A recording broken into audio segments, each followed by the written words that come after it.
শুধু আজকে আমরা এখানে যে চুকনগর বধ্যভূমিতে আমরা আসছি, এই সেই চুকনগর বধ্যভূমি যেখানে আমাদের ইতিহাসের অনেক বড় ধরনের একটি গণহত্যা হয়েছিল, যেটা আমরা আজকে আপনাদের সামনে উপস্থাপন করার চেষ্টা করছি। আপনারা জানেন যে 1971 সালের সেই 20শে মে এখানে যে বর্বরতম গণহত্যা হয়েছিল, সেই হত্যার সাক্ষী হিসাবে, সেই হত্যার স্মৃতিচিহ্ন হিসাবে এখানে এই স্মৃতিস্তম্ভটা নির্মাণ করা হয়েছে।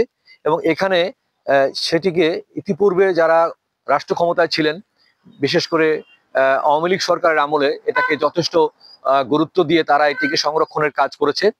আর এরপরে যারা ছিলেন তারাও এখানে হয়তো তাদের দায়িত্ব পালন করেছেন, কিন্তু এটাকে যেভাবে আরো সুন্দরভাবে সংরক্ষণ করা উচিত ছিল সেইভাবে সংরক্ষণ করা হয়নি নানা অবহেলার কারণে। এখানে ইতিহাসের অনেক তথ্যগত বিভ্রান্তি রয়েছে। এখানে 78% জায়গা আছে এই বধ্যভূমির আওতায়। সেটাকে আমরা মনে করি যে এখানে দুই পাশেই যে জায়গা আছে, এক পাশে একটি লাইব্রেরি, এক পাশে একটি জাদুঘর তৈরি করা সম্ভব।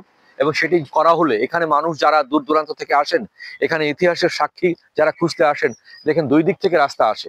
আমরা ওদিক থেকে দেখছি যে একটি রাস্তা খুলনার ওদিক থেকে আসছে, আরেকটি রাস্তা এদিক থেকে চলে গেছে সাতক্ষীরার দিকে।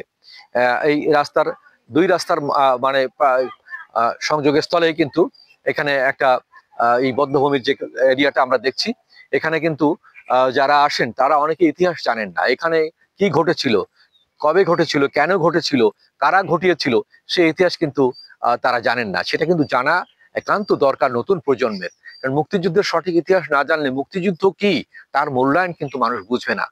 একদিন দুই দিন যুদ্ধ করে মুক্তিযুদ্ধ হয় না। যে দীর্ঘ 9টি মাস 263 দিন আমাদের দেশের বীর মুক্তিযোদ্ধারা যুদ্ধ করেছে, আমাদের দেশের সাধারণ খেটে খাওয়া মানুষ তাদের সহযোগিতা করেছে, যে যেমন পারেন তেমন ভাবে সহযোগিতা করেছেন। এবং অনেক নিরপরাধ মানুষ, অনেক অসহায় মানুষ, শিশু, নারী, বৃদ্ধারা তারা নির্বিচারে জীবন হারিয়েছেন ওইসব নরপিশাচদের, পাখি হানাদার বা আর্মিদের হাতে। সেটা কিন্তু অনেকে ভুলে গেছে, এটা ভুলে যায়, এই এলাকার অনেকেই জানে না। তো আমরা সেই ইতিহাস জানানোর জন্য এখানে আসছি। আজকে আপনাদেরকে এই চুকনগর বধ্যভূমিতে আপনারা নিয়ে আসছি।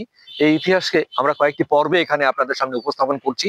এখানকার যিনি দায়িত্বে আছেন, রক্ষণাবেক্ষণের দায়িত্বে আছেন কেয়ারটেকার হিসাবে, তার কাছ থেকে তথ্য আপনাদেরকে আমরা জানাবো। পাশাপাশি এখানের আর যারা এখানে বাসিন্দা তাদের কাছ থেকেও তথ্য নিব, নতুন প্রজন্ম এটা সম্বন্ধে কি জানে সেই তথ্য জানাবো।